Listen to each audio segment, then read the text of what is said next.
The question: arrange the basic forces: gravitation G, electromagnetic E, strong nuclear S, and weak nuclear forces W in ascending order of their strengths.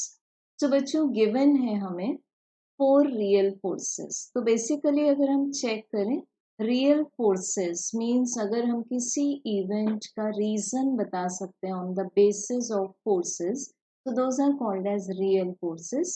तो ये mainly तो 3 होते हैं number में, जैसे gravitational force, electromagnetic force and nuclear forces.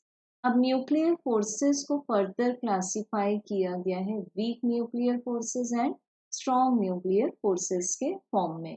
सबसे पहले देखते हैं हम ग्रेविटेशनल फोर्सेस। बच्चों ये कॉन्सेप्ट डिवाइस किया था आइजैक न्यूटन ने।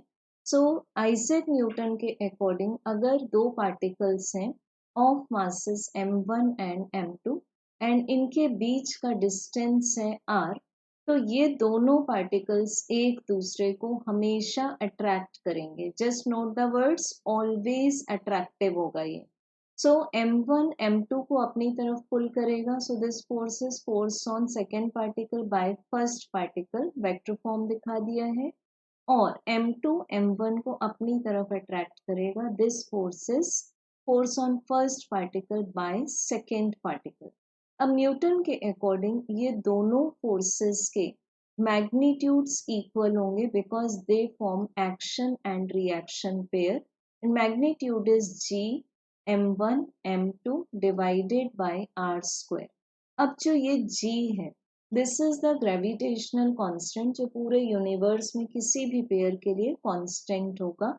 It's value is 6.67 multiplied by 10 to the power minus 11 newton metre square per kg square. अब अगर इसकी स्ट्रेंथ देखें बच्चों, तो ग्रेविटेशनल फोर्स जिसको G से डिनोट किया गया है इस क्वेश्चन में, that is the weakest force in nature. तो हमारा एक फोर्स अभी कंफर्म हो गया कि ये वीकेस्ट है। सेकंड देखते हैं हम electromagnetic. Electromagnetic forces means cover करेंगे इलेक्ट्रोस्टैटिक फोर्सेस को as well as the forces between the magnetic particles और सब्सटेंसेस, और नेचर में जहाँ भी फिजिकल कांटेक्ट में आ रहे हैं पार्टिकल्स वहाँ इलेक्ट्रोमैग्नेटिक फोर्स का डिस्कशन हम कर सकते हैं। ये फोर्सेस ग्रेविटेशनल फोर्सेस से स्ट्रॉन्ग होंगे। Now comes the week nuclear forces and strong nuclear forces. बच्चों वीक न्यूक्लियर फोर्सेस न्यूक्लियस के अंदर जितने भी पार्टिकल्स हैं सबके बीच में लगेंगे, and they are effective even for the short distances as well as they are responsible for the radioactive decays की जो डिके होते हैं, alpha decay, beta decay, gamma decay. यहाँ पर रिस्पॉन्सिबल फोर्सेस होंगे वीक न्यूक्लियर फोर्सेस। बट अगर हम strong nuclear forces की बात करें, they focus only on protons and neutrons. ये दोनों को न्यूक्लियर साइज मीन्स किस में होता है, फर्मी मीटर में। फर्मी मीटर मीन्स क्या हुआ बच्चों, 10 to the power minus 15 metre approx. इतने शॉर्टर डिस्टेंस में भी प्रोटॉन और न्यूट्रॉन को जो बाइंड करके रखेगा, एटम को स्टेबल बनाएगा, that is the strong nuclear forces.